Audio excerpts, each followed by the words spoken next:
Alpha, gamma, beta, delta और delta plus corona के इन 5 variants ने तेजी से भागती दुनिया की रफ्तार को ब्रेक लगा दिया था।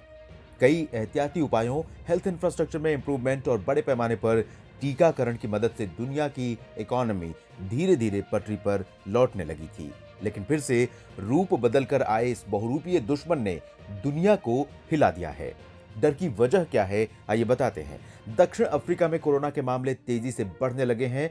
2 दिसंबर को दक्षिण अफ्रीका में 11,535 लोगों को पॉजिटिव पाया गया। 1 दिसंबर को ये नंबर था 8,561 और 30 नवंबर को 4,373, जबकि 29 नवंबर को 2,273 लोगों को पॉजिटिव पाया गया था। यानी 4 दिन में 6 गुना की वृद्धि।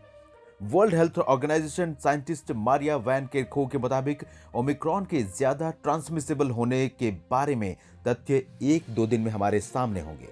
इस बीच दुनिया के 24 देशों में कोरोना वायरस का नया वेरिएंट अपने पैर पसार चुका है। इस अदृश्य दुश्मन को रोकने के लिए दुनिया के कई देशों ने अपनी सीमाओं को बाहर से आने वालों के लिए बंद करने की कवायद शुरू कर दी है। फ्रांस विश्व के उन देशों में है जहां कोविड-19 के दौरान अब तक सबसे ज्यादा और कड़े प्रतिबंध लगाए गए थे। फ्रांस 26 नवंबर को अफ्रीकी देशों से आने वाली फ्लाइट्स को रिस्ट्रिक्ट कर चुका है। फ्रांस में ओमिक्रॉन का पहला मामला 30 नवंबर को सामने आया। इजरायल, जापान और मोरक्को ने ओमिक्रॉन के बढ़ते मामलों को देखते हुए अपनी सीमाएं सील कर दी हैं। उधर अमेरिका में न्यूयॉर्क समेत 5 स्टेट्स में ओमिक्रॉन पहुंच चुका है। राष्ट्रपति जो बाइडेन ने 100 मिलियन अमेरिकी नागरिकों को बूस्टर डोज लगाने के प्लान की घोषणा कर दी है। जर्मनी में अनवैक्सीनेटेड लोगों के लिए सख्ती बढ़ा दी गई है। देश में लॉकडाउन का मामला सांसदों के बीच पहुंचा है। जल्द ही डिसीजन और एग्जीक्यूशन होगा।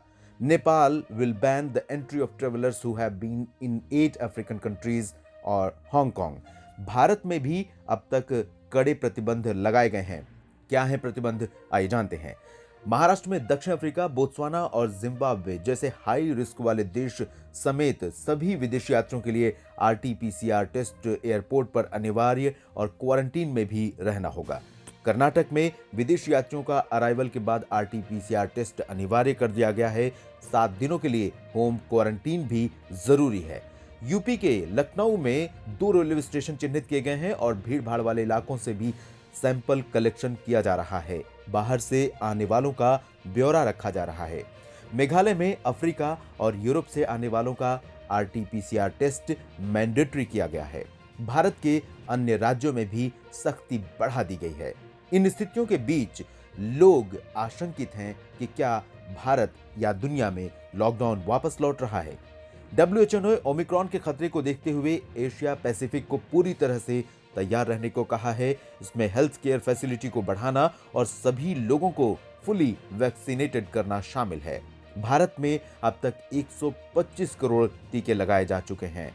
टीकाकरण के मामले में दुनिया में पहले नंबर पर है UAE, जहां हर 10 में से 9 लोगों को टीके लगाए गए हैं, जबकि सबसे पीछे है मध्य अफ्रीकी देश कांगो। कांगो में मात्र 0.06% लोगों का टीकाकरण किया गया है।